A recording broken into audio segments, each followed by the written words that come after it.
राहुल गांधी नजर आ रहे हैं। और सबसे अहम कि जो बात कांग्रेस लगातार कह रही है कि इस कड़ाके की ठंड में किसान जो हैं वो प्रदर्शन कर रहे हैं। राहुल गांधी ने अपना जैकेट उतारा और सिर्फ कुर्ते में अपनी गाड़ी से बाहर आ गए।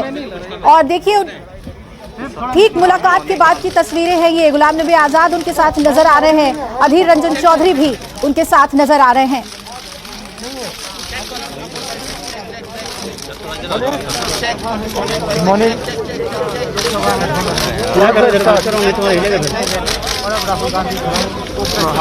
अभी मैं कुछ दिन पहले ऑपोजिशन पार्टीज के लीडर्स के साथ गया और अब हम कांग्रेस पार्टी के जो सीनियर लीडर्स हैं उनके साथ गए। राष्ट्रपति से हमने कहा कि ये जो कानून बनाए गए हैं ये किसान विरोधी कानून है और इससे किसानों का जबरदस्त नुकसान होने वाला है, मजदूरों का, किसानों का। सरकार ने कहा था कि ये कानून किसान के फायदे के हैं और देश को दिख रहा है कि किसान कानून के खिलाफ खड़ा हुआ है। और मैं प्रधानमंत्री जी से कहना चाहता हूं कि ये किसान हटेगा नहीं। प्रधानमंत्री को ये नहीं सोचना चाहिए कि किसान और मजदूर घर चले जाएंगे, नहीं जाएंगे। जब तक ये कानून वापस नहीं लिया जाएगा, जॉइंट सेशन कीजिए और कानून को एकदम वापस लीजिए, क्योंकि किसान वापस नहीं जाने वाला है। और हम सब, विपक्ष की सब पार्टियां किसानों के साथ, मजदूरों के साथ खड़े हैं और खड़े रहेंगे। जिस प्रकार से ये कानून पास किया गया वो भी बिल्कुल गलत था।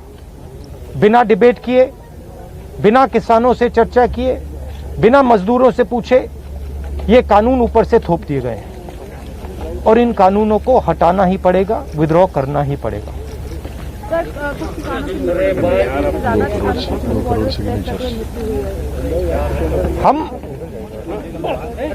हम 3 लोग राष्ट्रपति के पास गए हैं, बट हम करोड़ों सिग्नेचर्स लेके गए।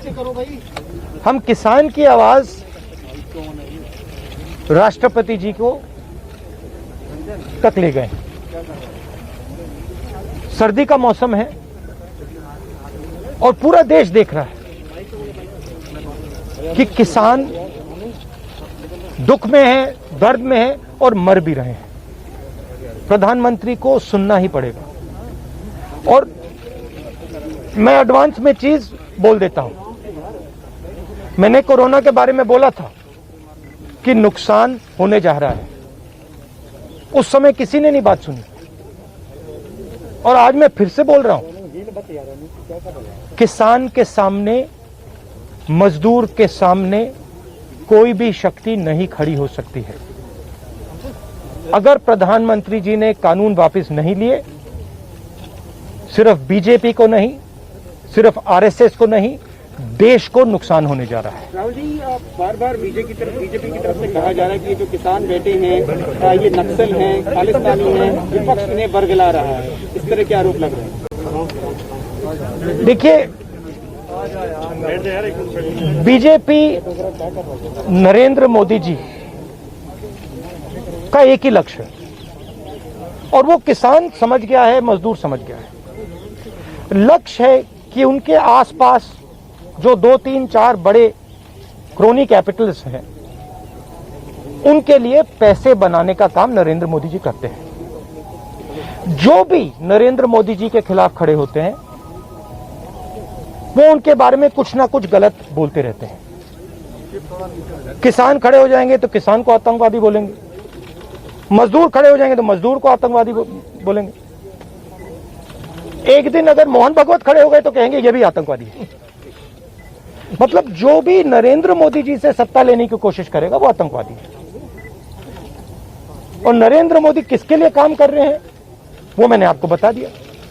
उनके 2-3 आसपास के क्रोनी कैपिटलिस्ट हैं जिनको वो पूरा का पूरा हिंदुस्तान पकड़ा रहे हैं। ये रियलिटी है। The government is going on an aggressive campaign from tomorrow onwards to give money, 6,000 rupees, 18,000 crores. They're trying to change the narrative. Do you think they will succeed? Look, the point is, it's a very simple thing. there are millions of people who live off our agricultural system. Large percentage of our people live off our agricultural system. These are laborers, they are farmers, they are small traders, these are these people. And they are the backbone of the country. Now, we understand that agriculture has to be reformed. What we are saying is that if you destroy this system, these millions of people will have nothing to do. They will not be able to feed themselves. And you will create massive destruction, massive pain in the country. Why is the Prime Minister doing this? It is a very simple calculation. The Prime Minister is doing this because he wants to help 2 or 3 business people. He does not care what happens to these people. He will construct whatever narrative he has to construct to make sure that the wealth transfer that is taking place to 3 or 4 people continues. He will call people terrorists.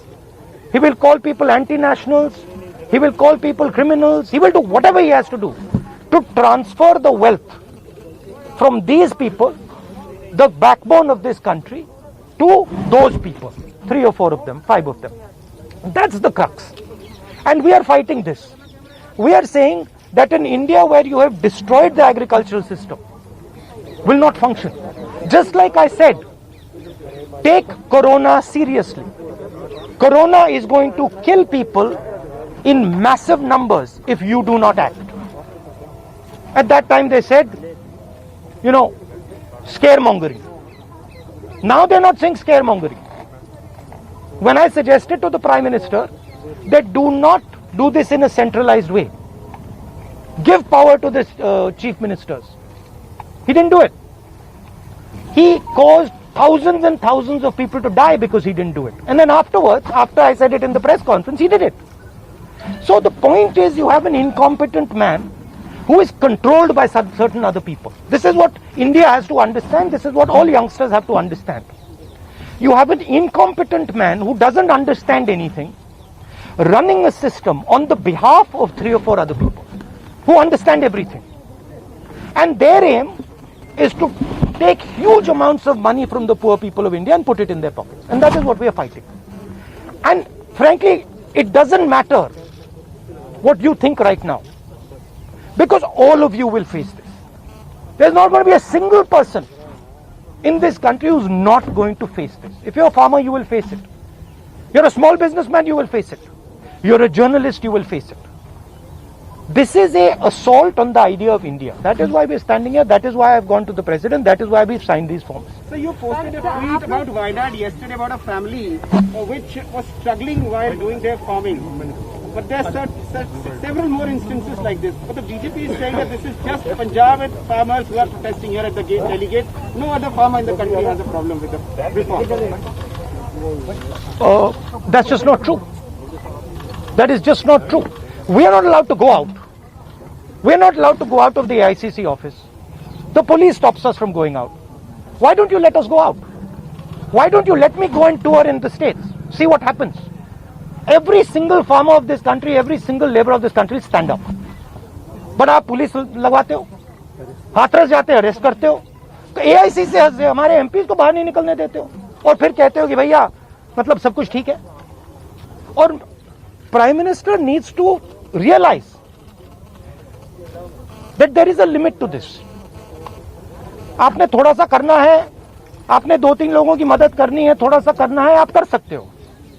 But जिस प्रकार से नरेंद्र मोदी कर रहे हैं, मैं फिर से दोहरा रहा हूं, हिंदुस्तान के किसी भी युवा को रोजगार नहीं मिलेगा.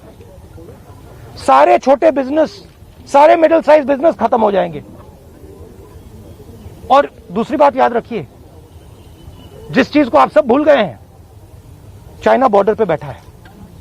चाइना ने हिंदुस्तान की हजारों किलोमीटर जमीन छीन ली है. प्रधानमंत्री उनके बारे में क्यों नहीं कहते? उसके बारे में चुप क्यों है? तो मेरा कहना है कि पूरा का पूरा कॉम्बिनेशन बन रहा है.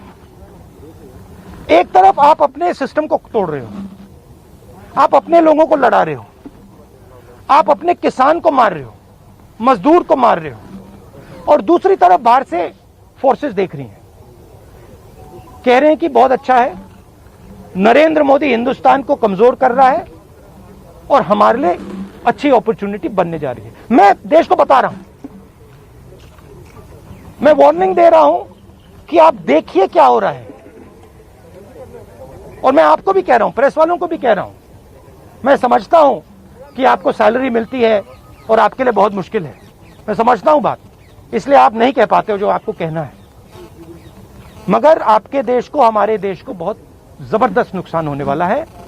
बहुत डेंजरस रास्ते पर यह देश चल रहा है, ये मैंने कहना था। कांग्रेस के नेताओं को डिटेन कर लिया गया है। आप लोग मार्च लेके यहाँ पर आ रहे थे, अभी जो है कांग्रेस के तमाम एमपी को इंक्लूडिंग प्रियंका जी को भी जो है डिटेन कर लिया, उसका आपको वो तो तरीका है, इनका तरीका है डिटेन करना, मारना पीटना, ये इनका तरीका है, बट हम नहीं करते नहीं। आपको लगता है सही है? ये आप किस देश की बात कर रहे हो? ये कौन सी देश की बात कर रहे हो? डेमोक्रेसी? या मतलब कौन से देश की बात कर रहे हो? इंडिया की बात कर रहे हो? इंडिया में कोई डेमोक्रेसी नहीं है। डेमोक्रेसी इंडिया में ये मतलब आपके इमेजिनेशन में हो सकती है, मगर रियलिटी में है नहीं। Thank you. गुलाम ने भी कुछ कहा? आप कुछ सरकार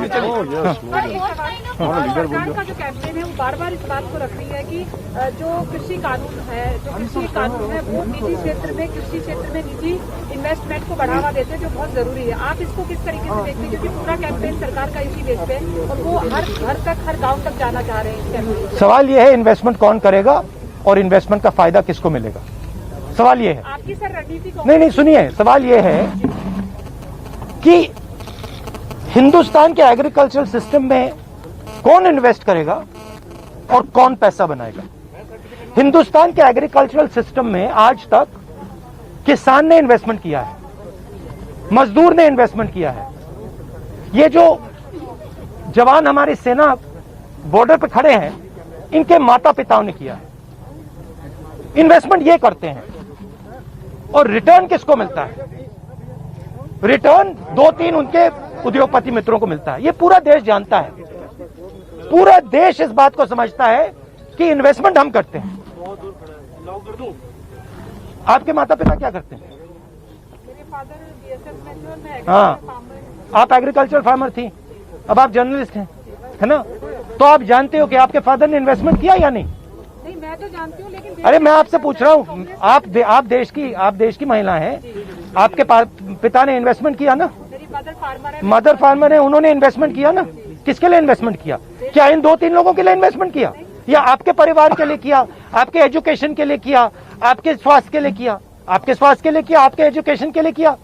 मगर ये जो 2-3 बिजनेसमैन है उनके लिए तो नहीं किया ना। तो सवाल यही है, इन्वेस्टमेंट कौन कर रहा है? आपके माता पिता ने किया, करोड़ों किसानों ने किया, और रिटर्न किसको मिल रहा है? यही हम पूछना चाह रहे हैं कि क्या कांग्रेस की कोई रणनीति है इस बात को काउंटर करने के लिए, गांव तक जाना? काउंटर करने की जरूरत, काउंटर आप क्या बात कर रही हैं? काउंटर करने, आप क्या बात कर रही हैं काउंटर करने के? मतलब आपको ये नहीं मालूम कि, अरे भाई आपको क्या, आप क्या हिंदुस्तान के किसान को बेवकूफ समझती हैं क्या? तो फिर अगर आपको समझे तो उसको कैसे समझ नहीं है? अगर ये यहाँ पे लाखों लोग जो बैठे, हजारों लोग जो बैठे हैं दिल्ली के बाहर, क्या ये मत सुनिए, ये जो लाखों लोग आए, क्या ये मिठाई खाने आए क्या? क्या इनको समझ नहीं है क्या हो रहा है?